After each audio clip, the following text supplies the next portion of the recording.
Marcher avec Jésus, quatrième partie, intitulée « Marcher derrière lui ». Alors toujours dans le verset Matthieu 16, 24, je vous rappelle ce que dit Jésus. Il dit « Celui qui veut être mon disciple, qu'il renonce à lui-même, qu'il prenne sa croix et qu'il me suive ». Nous allons donc insister sur la dernière partie de ce verset. Suivre ce que nous demande Jésus n'est pas un mot abstrait. Ça suppose une position, un endroit, et donc un déplacement encore. Suivre signifie qu'il y a quelqu'un devant, et que je ne suis pas ce quelqu'un. C'est ce dont nous allons parler, très exactement. On ne va pas plus vite que le Christ dans sa vie. Suivre signifie que je ne trace pas moi-même le chemin, que je ne décide pas de l'itinéraire, que je ne suis pas le stratège de ma propre vie spirituelle. Dans le fond, on rejoint ce qu'on disait précédemment, suivre indique une révolution silencieuse, c'est-à-dire qu'on accepte de ne plus être au centre. Et c'est exactement ce que Jésus dit à Pierre pendant la confession de Césarée. « Passe derrière moi ». Vous connaissez bien sûr cet épisode, Pierre vient de faire une confession extraordinaire. Il va dire à Jésus, tu es le Christ, le Fils du Dieu vivant. Et ensuite Jésus va le féliciter en lui disant, c'est le Père qui t'a révélé cela. Donc il vient d'entendre que cet acte de foi vient vraiment du Père. Et pourtant quelques instants plus tard, Jésus va lui dire, passe derrière moi. Et ça va être très brutal. Mais il y a dans cette scène une vérité spirituelle très fine. C'est-à-dire qu'on peut reconnaître le Christ et pourtant vouloir marcher devant lui. Parce que dans cet épisode, c'est Pierre qui veut montrer le chemin à Jésus. Il lui dit non, cela ne t'arrivera pas. Donc on peut faire une confession juste, théologiquement parfaite, et en même temps refuser concrètement la logique du chemin. Alors pourquoi Pierre entre effectivement dans cette logique? Parce que Jésus a annoncé sa passion, il a parlé de rejet, de souffrance, de mort, et Pierre comprend très bien que Jésus ne parle pas en métaphore. Il ne parle pas d'une petite difficulté, il parle d'un échec apparent, d'une humiliation publique. Et Pierre réagit immédiatement. « Cela ne t'arrivera pas, Seigneur. » Alors bien sûr, Pierre ne réfléchit pas, ne calcule pas. Il réagit comme toujours, avec le cœur. C'est le Pierre de l'Évangile. Il aime Jésus et il ne supporte pas l'idée que celui qu'il vient de reconnaître comme le Fils du Dieu vivant puisse finir rejeté, méprisé, détruit. C'est pas possible. Pierre parle toujours par amour. Et il veut protéger Jésus. Mais son amour est encore mêlé de sa propre attente. Parce qu'en réalité, Pierre refuse un Messie fragile. Il veut un Messie fort, un Messie victorieux, un Messie qui triomphe, un Messie qui correspond aux attentes d'Israël. Dans le fond, un Messie qui confirme ses rêves. Et donc, le refus de Pierre n'est pas seulement intellectuel, il est existentiel pour lui. Il vit avec ça. Si le Messie souffre, alors tout vacille. Si le Messie échoue, alors leur espérance est menacée. Et dans le fond, nous sommes tout à fait comme Pierre, parce que Pierre ne supporte pas l'idée d'un Messie vulnérable. Soyons honnêtes, nous voulons un Dieu qui nous protège, un Dieu qui garantit, un Dieu qui empêche les catastrophes, un Dieu qui sécurise nos engagements. Combien de fois j'ai posé la question à de jeunes couples, pourquoi voulez-vous faire baptiser vos enfants? Dans 80% des cas, la réponse c'était parce qu'on veut qu'il y ait une protection divine. Je ne dis pas que c'est mauvais, c'est très bien. Mais vous voyez, on ne veut pas accepter un Dieu vulnérable. Parce que si Dieu est vulnérable, alors c'est fini pour nous. C'est cela dans notre esprit. Et dans l'Évangile, Jésus parle d'un Dieu qui se livre. Et c'est là le scandale. La croix n'est pas seulement douloureuse, elle est incompréhensible. Elle contredit nos attentes religieuses les plus spontanées. Alors un Dieu qui souffre, un Dieu qui accepte d'être rejeté, un Dieu qui ne se défend pas, eh bien tout ça, ça semble absurde. Et c'est pourquoi Jésus dit à Pierre, « Passe derrière moi ». Vous voyez ce qu'il veut dire? Ce n'est pas ça le chemin que je vais prendre, ce n'est pas à toi de me conduire. C'est-à-dire que Jésus dit à Pierre, tu veux m'aimer, mais tu veux m'aimer à ta manière. Tu veux me suivre, mais tu veux me suivre sur un chemin que tu as déjà défini dans ta tête. Le problème est là, mais Jésus en fait rappelle à Pierre que le disciple ne précède pas le maître, il suit. Point. Alors il y a ici une conversion radicale à faire, parce que Pierre doit accepter que Dieu ne corresponde pas à ses images. Il doit accepter que le chemin de Dieu traverse ce qu'il ne comprend pas, que la conversion est toujours actuelle, et pour nous aussi. Parce que nous avons tous, d'une manière ou d'une autre, un Messie idéal en tête. C'est-à-dire un Dieu qui devrait éviter certaines souffrances, un Dieu qui devrait intervenir plus clairement dans notre foi, un Dieu qui devrait agir autrement. Et c'est vrai que l'agir de Dieu nous embête beaucoup dans la vie, dans la mission humaine, parce que parfois nous sommes déçus, ça ne correspond pas toujours à ce qu'on en attendait. Et lorsque Dieu ne correspond pas à cette image, nous sommes tentés de le corriger, intérieurement. Exactement ce que Pierre a fait. Et Jésus le replace. Passe derrière moi. Donc ce n'est pas un rejet de Pierre, c'est un repositionnement. C'est une invitation à changer de place. C'est pourquoi nous aussi, je crois, nous sommes invités à accepter de changer de place. Passer de celui qui conseille Dieu à celui qui se laisse conduire. Donc passer de celui qui explique à Dieu ce qu'il devrait faire à celui qui accepte de marcher sans tout comprendre. Passer de celui qui veut un Messie à son image à celui qui accepte un Dieu qui le dépasse. On a tellement l'habitude en tant que chrétien de parler de l'amitié avec Dieu qu'on peut en oublier parfois que Dieu est transcendant. Il nous dépasse. Il est toujours plus grand que nous. Alors on a tellement tendance à appuyer sur la proximité de Dieu qu'on en oublie effectivement qu'il est tout autre. Alors, comme vous le voyez, suivre Jésus implique ce déplacement intérieur. Et ce déplacement est parfois plus douloureux que les épreuves elles-mêmes.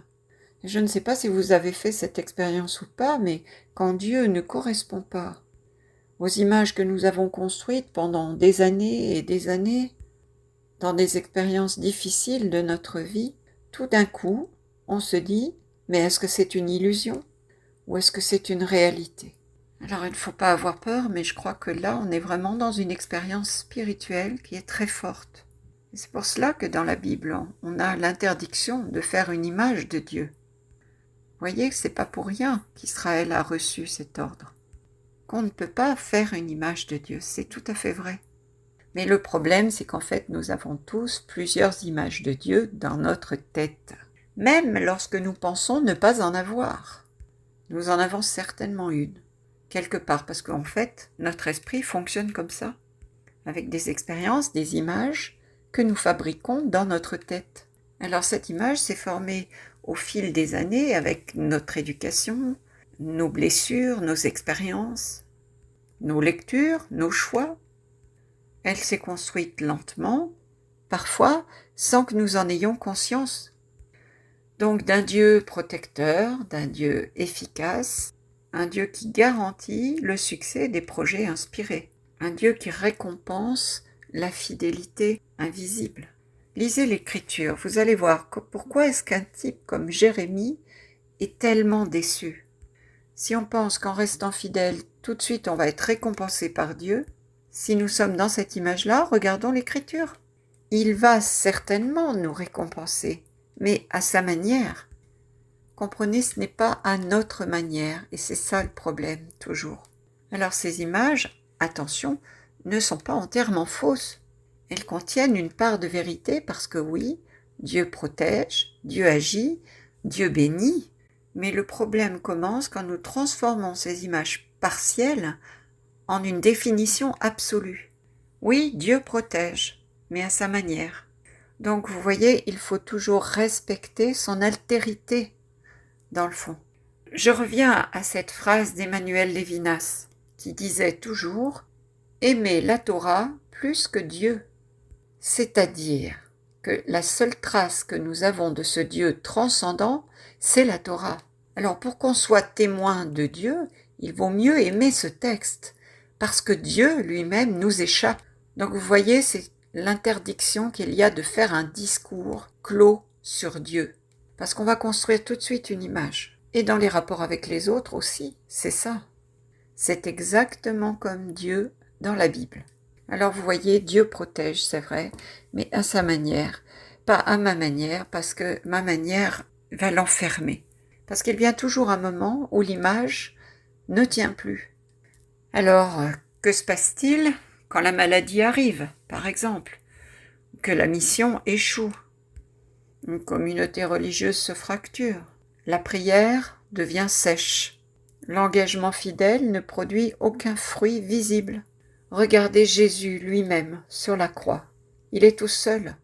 L'échec parfait. Alors dans tous ces cas-là, notre image de Dieu vacille. Et ce vacillement est une épreuve. Elle peut provoquer la révolte, engendrer la lassitude, susciter une crise silencieuse. Mais cela peut aussi donner lieu à une purification. Car la foi adulte commence le jour où Dieu cesse de correspondre à nos attentes. Alors Benoît XVI rappelait que la toute-puissance divine n'est pas domination, mais amour qui se livre. Et il faudrait toujours revenir à cette phrase. Car la toute-puissance divine, c'est l'amour qui se donne. Donc toutes les images de Dieu doivent traverser cette phrase, qui découle de la croix du Christ, finalement. Ça signifie donc que Dieu n'écrase pas, ne contraint pas, ne manipule pas les événements pour satisfaire nos scénarios. Par contre, il se donne. Il se donne. Et l'amour qui se donne peut être rejeté. Voilà le scandale. Donc notre Dieu est un Dieu qui accepte d'être vulnérable. Nous disons que notre Dieu est maître de l'histoire.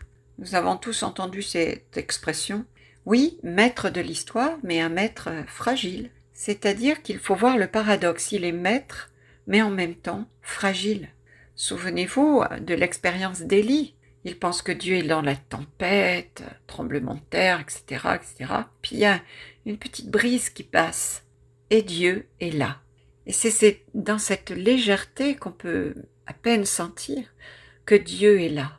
Donc un Dieu qui accepte d'être refusé, un Dieu qui choisit la faiblesse plutôt que l'écrasement. Et ça, c'est pas une image de Dieu spontanée pour notre esprit humain. Et pourtant, c'est là que Jésus nous conduit. Donc marcher derrière lui signifie tout simplement accepter que Dieu soit Dieu. Ne faisons pas la leçon à Dieu, ce que Pierre avait essayé de faire. Et même lorsque sa manière d'agir déconcerte notre logique. La doxologie pour nous, c'est de louer Dieu, pour Dieu, point. Et ça, c'est la gratuité absolue. Mais pour nous, c'est difficile. Parce que ça, c'est de l'ordre de la grâce. Et Dieu est gratuit par excellence. Donc c'est ça, aimons Dieu pour lui-même. Donc je reviens à notre point de départ, marcher avec Jésus signifie renoncer à être devant. Et si vous avez des problèmes avec l'image de Dieu, vous pouvez vous poser cette question très simple. Est-ce que je suis devant ou bien derrière? Vous aurez tout de suite la réponse. C'est aussi simple que ça. Et spirituellement, cette question est immense, à mon avis.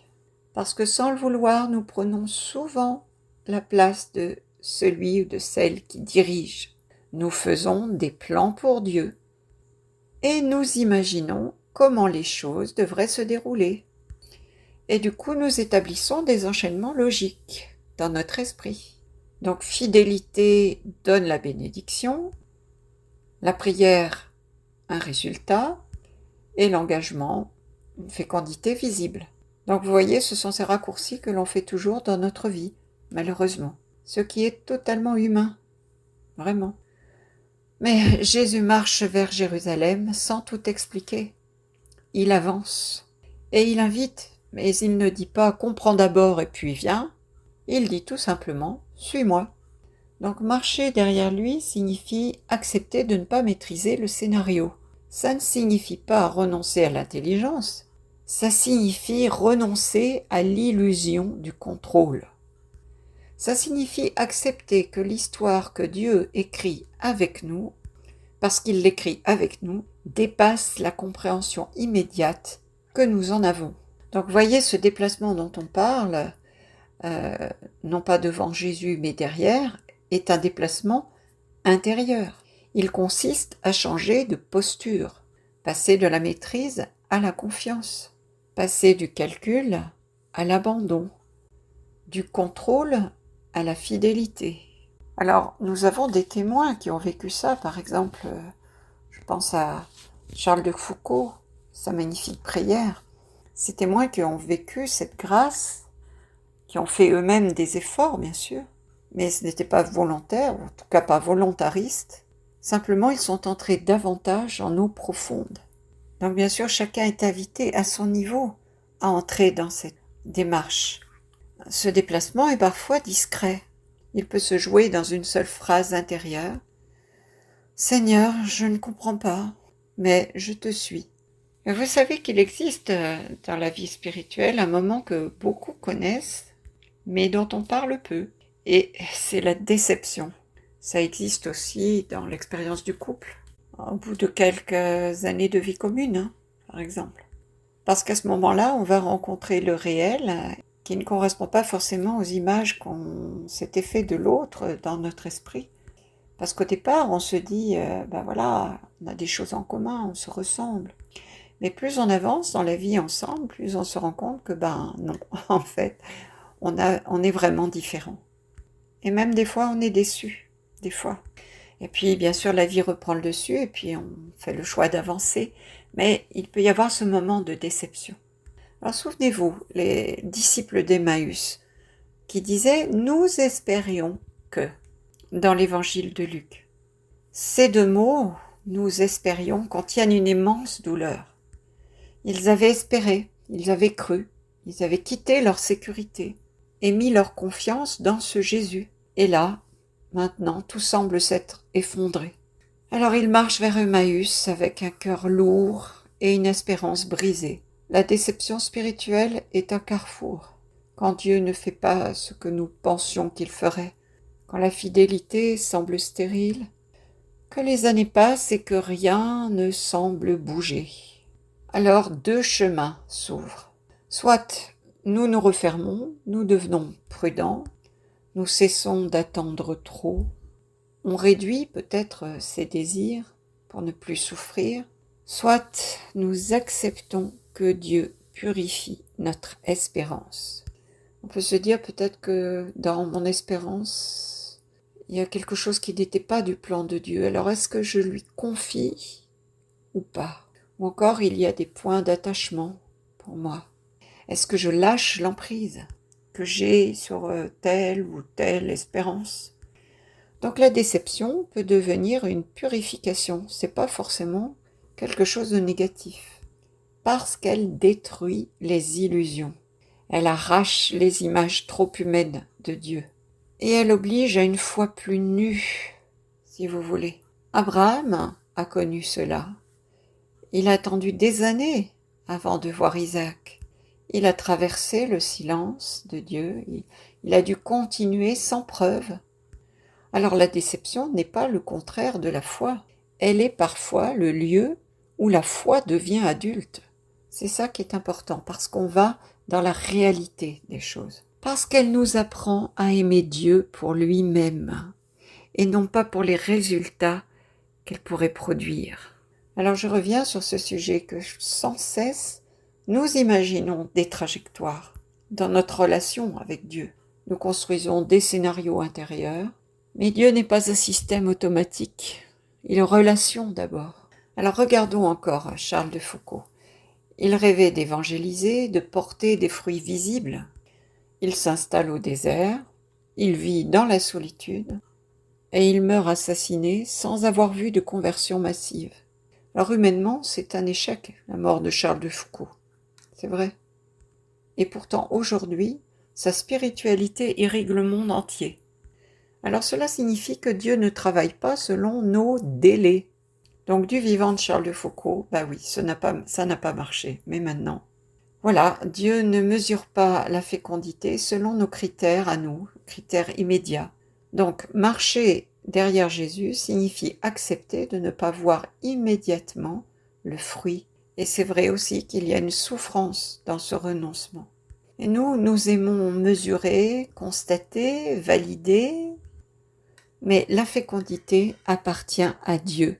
Nous en avons des signes comme ça, par exemple, l'abondance, la quantité de nouveaux baptisés cette année et depuis quelques années en France. Est-ce que vous croyez que c'est les plans pastoraux qui ont donné ça? Non, on est surpris, on est étonné, c'est le travail de l'Esprit Saint. Mais quand Dieu ne suit pas nos plans, ça ne signifie pas pour autant qu'il va nous abandonner, mais il va nous conduire ailleurs. Alors la question n'est pas pourquoi cela ne se passe-t-il pas comme prévu. La vraie question est Seigneur, où me conduis-tu maintenant? Et je crois que cette question change tout, parce que la croix n'est pas juste un événement du passé, mais la croix est une logique permanente de la vie du disciple.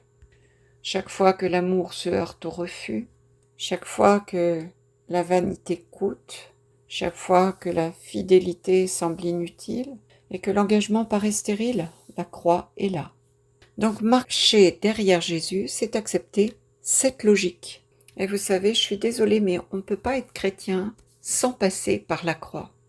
Il n'y a pas un autre chemin. Saint Paul l'a dit, il annonce un Jésus crucifié, un Messie crucifié. Et plus loin, à un autre moment, il dit « Sans la résurrection, notre foi est vaine ». Pour dire que les deux vont ensemble. Mais on ne peut pas arriver à la résurrection sans passer par la croix, c'est impossible. Sinon on est ailleurs, on n'est pas dans l'évangile. Soyons clairs. Mais en même temps, ce n'est pas aimer la souffrance quand on dit cela. Ce n'est pas non plus rechercher l'épreuve. C'est refuser d'abandonner l'amour quand l'amour devient exigeant. On peut revenir à l'exemple des moines de Tibérine en Algérie, qui à un moment donné étaient tellement menacés qu'ils ont envisagé, bien qu'ils soient moines et normalement fixés à un monastère en particulier, ils ont envisagé de quitter les lieux. Mais ils ont demandé à la population environnante, qu'est-ce que vous souhaitez qu'on fasse? Est-ce qu'on reste avec vous, près de vous, ou est-ce qu'on peut quitter? Et la population a souhaité qu'ils restent. Et c'est là qu'on voit que le choix qu'ils ont fait de rester était un choix absolument exigeant. C'est l'amour pour ces voisins musulmans qui l'a emporté. L'amour a été plus fort. Choix d'aimer, jusqu'au sacrifice. Donc Christian de Chergé a compris ça. Il faut aller jusqu'au bout. C'est l'amour qui l'exige. Donc c'est croire que la fécondité peut naître là où nous ne voyons rien. Revenons à la question, où suis-je encore? Devant, derrière? Je ne sais pas. C'est une question très personnelle. Est-ce que je veux passer devant? Est-ce que je choisis de rester derrière? Dans mes projets, dans ma manière d'organiser ma vie? Dans mes jugements? Dans mes attentes vis-à-vis de Dieu? Y a-t-il un domaine où je dis intérieurement, Seigneur, je veux bien te suivre, mais pas là? Vous voyez, Pierre voulait suivre, mais pas jusque la croix. Et moi, y a-t-il un endroit précis où je résiste encore? Et certainement il y en a. Un lieu où je préfère garder le contrôle, où je préfère décider seul. Alors c'est là, je crois, que le déplacement commence. Alors en conclusion, marcher derrière Jésus, c'est accepter le déplacement. Et ce déplacement n'est pas une humiliation, c'est une libération. Parce qu'il nous libère du fardeau d'avoir à tout contrôler, de l'angoisse du résultat. C'est accepter que la déception purifie la foi. C'est consentir à ne plus être le stratège spirituel de sa propre vie. Dans l'Évangile, Jésus ne promet pas l'absence d'épreuves, par contre, il promet sa présence avec nous. Donc il ne supprime pas la croix, il la traverse. Et peut-être que la vraie maturité spirituelle commence le jour où je comprends que suivre le Christ ne consiste pas à éviter la croix, mais à marcher avec lui à travers. Et voyez, tous ces points dont on a parlé, dans le cadre d'un accompagnement spirituel, c'est là-dessus qu'il faut revenir. Parce que sinon, on risque d'entrer dans une démarche où tout va bien, quoi. Mais on sait bien que tout ne peut pas aller toujours bien. C'est impensable. Et il y a beaucoup de résistance en nous. Alors allez chercher ces points de faille. Parce que c'est là que l'expérience de l'autre pourrait m'aider éventuellement à faire le pas vers un chemin plus large encore. Et c'est comme cela qu'on va vers une relecture vraiment vraie de sa propre vie. Sinon on reste dans la surface, mais on ne rentre pas vraiment dans la profondeur de celle qui nous permet d'être transformés. Voilà, merci pour votre écoute de cette retranscription et que Dieu vous bénisse.